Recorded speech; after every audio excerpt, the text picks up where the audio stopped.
Arguably the most difficult and most controversial topic in the NFL is the paying of franchise-level quarterbacks.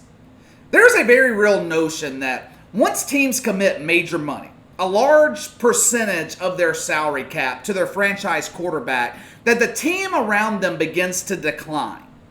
For example, the Steelers, they won 2 Super Bowls early in Ben Roethlisberger's career. But ever since Big Ben has consistently been one of the highest paid quarterbacks in the NFL, the Steelers haven't made it back to the Super Bowl since. You could also use Matt Ryan in Atlanta as an example. The Falcons, they famously blew that 28-3 lead to the Patriots in the 2017 Super Bowl. In that offseason, Matt Ryan signed a $150 million contract extension with the Falcons. And they have made the playoffs once since.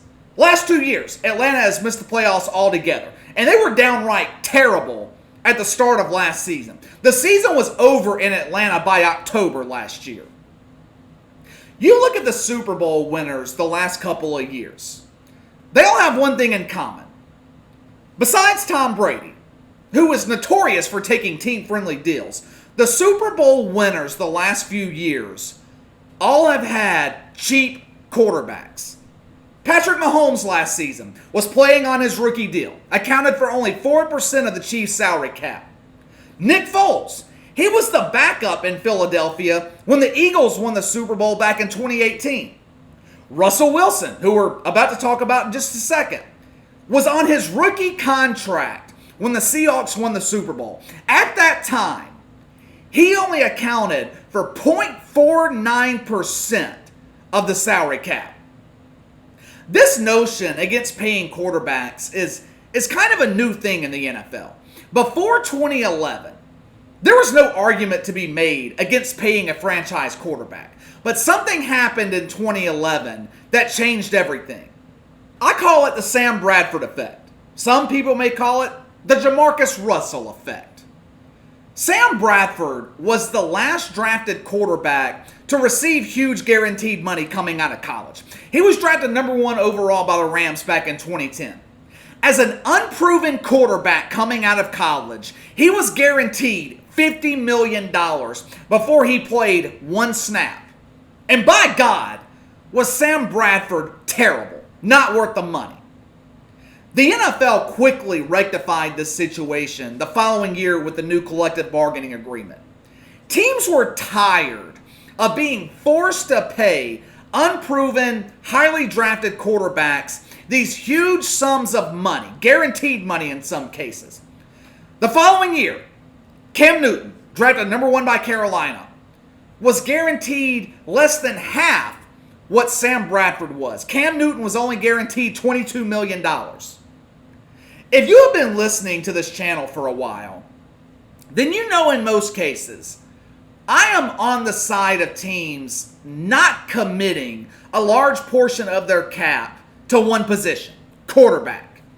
There's just too much data out there showing that when teams commit more than 13% of their salary cap to their quarterback, it is detrimental to the team as a whole. Now sure, they may make the playoffs, but they're not winning Super Bowls. They're not winning championships. And in some cases, teams who are paying big money to franchise quarterbacks aren't even making the playoffs. Back in 2018, the highest paid quarterbacks in the NFL, Aaron Rodgers, Matt Ryan, Kirk Cousins, Jimmy Garoppolo, Matt Stafford. Besides being filthy rich, what did all those guys have in common in 2018? None of them made the playoffs. So I'm generally against committing a large portion of your cap to the quarterback position. But there is always an exception to every rule.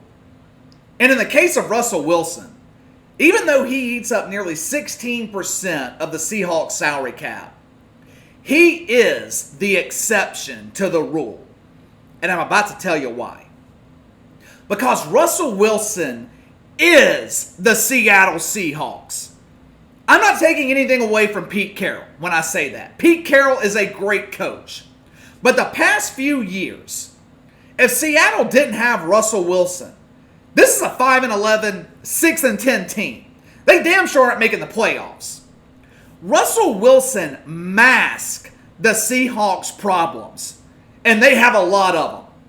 The only reason this team made the playoffs last season was because they had Russell Wilson at quarterback. They could not keep a running back on the field. It seemed like every time someone ran the ball out of the backfield, they were being carted off the field with an injury. Seattle was so depleted at running back last season that they had to go out and sign Marshawn Lynch, a guy 5 years past his prime, just to have a running back for the playoffs. The defense in Seattle was terrible last season. They nearly lost to the Bengals at home because of the defense giving up 400 passing yards to Andy Dalton. Russell Wilson bailed this defense out damn near every week. Bailed them out against Tampa, against the Niners. This defense gave up 414 yards to a Panthers team led by Kyle Allen. That's how pathetic the defense was in Seattle last season. Not to mention the fact that Russell Wilson was running for his life behind one of the worst offensive lines in the league. When I say Seattle is Russell Wilson and nothing else, I am not exaggerating. That is not conjecture. Russell Wilson is literally the Seattle Seahawks. He is all they have. But KC, Seattle can't sign anyone else because they're paying Russell Wilson so much money. I'm sure that's what some of you were thinking, because that is exactly what I would have thought and what I would have said until this offseason. When Russell Wilson joined the Seahawks 8 or so years ago, the roster was loaded with talent. That is not the case today. But one of the few talented players they had last season was Jadeveon Clowney. Russell Wilson has been very vocal about the fact that he wanted Jadeveon Clowney back in Seattle this year. Yet, here we are, almost in August, and Clowney is still a free agent. And it's not like management in Seattle hasn't had a chance to sign him, hasn't had a chance to get a deal done. The problem is, they didn't want to pay him. And it's not because they didn't have the cap space to pay him. They did have the cap space during free agency. They did. It's that they chose not to pay him. And it's too late now. The Seahawks are now upside down with the salary cap. So the one player Russell Wilson wanted back from last season, the Seahawks let him walk away. It has been a disastrous offseason for the Seahawks. The draft, terrible. Pro Football Focus graded the Seahawks a C- in the draft.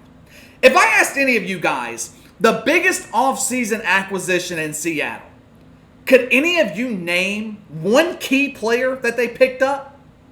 My guess is no. The Quentin Dunbar trade with the Redskins. Oh, sorry. We're not allowed to say that name anymore. Let's start that over. The Quentin Dunbar trade with the future politically correct name team in D.C. was a decent trade. Until, Quentin Dunbar ended up in an armed robbery case. Who knows if he is going to be playing this year? The biggest all-season move Seattle made was for an aging tight end, Greg Olsen, a guy who hasn't played a full season since 2016. The Seahawks look to actually be worse this year, which is bad news for a team that didn't have enough to beat the worst 13-3 team in NFL history last year in the playoffs. In case you didn't know, I'm talking about the Green Bay Packers. So why would Russell Wilson be willing to take less money? Especially when management has proven they won't put that money they're saving to good use. Tom Brady took less money in New England, many years. But the Patriots went out and got guys like Randy Moss. That's not happening in Seattle. Russell Wilson's contract hasn't created a perilous salary cap situation just yet. The Seahawks aren't signing big-name players because they're not located in the bargain bin where they're looking for. In other words, Seattle is cheap. Until it comes to paying guys like Greg Olsen, who they paid $2 million over his market value. Real smart. Remember when Derek Carr took less money from the Raiders back in 2017? The team wanted him to take less money so they would have enough money to pay Khalil Mack. How'd that work out for Derek Carr? The Raiders, they end up bringing in John Gruden. Now, one of the first things he does, ships Khalil Mack to Chicago. Now, that trade would be looked at as one of the worst in the modern day NFL. But Bill O'Brien decided to one-up John Gruden this offseason with his trade of DeAndre Hopkins. That, though, is what would happen in Seattle if Russell Wilson took less money. Either way, he is the rare exception to this rule. One, it doesn't make sense for him to take less money so Seattle can pay other players because they're not going to do that anyway. And two, and I'll say it again, Russell Wilson is the Seattle Seahawks. This team is him and nothing else. He has never had a losing season his entire career. The Seahawks have made the playoffs every season that Russell Wilson has been quarterback but one. And that year they were 9-7. Drew Brees in New Orleans. He has taken less money the past 3 years from the Saints. Well below his market value, even though he's 41 years old. Before that, he was one of the highest paid players in the league. And the Saints were 7-9 3 straight years.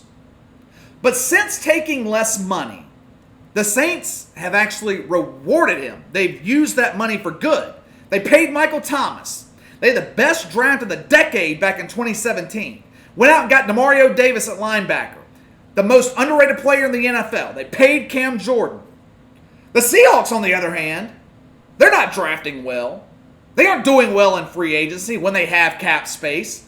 So why in the hell would Russell Wilson agree to take less money from an organization that isn't getting him help to win a championship? Just doesn't make sense. All right, that's all for today. Make sure to hit that like and subscribe button for me. Click the notification bell to receive all notifications from the channel. Leave me a comment in the section below.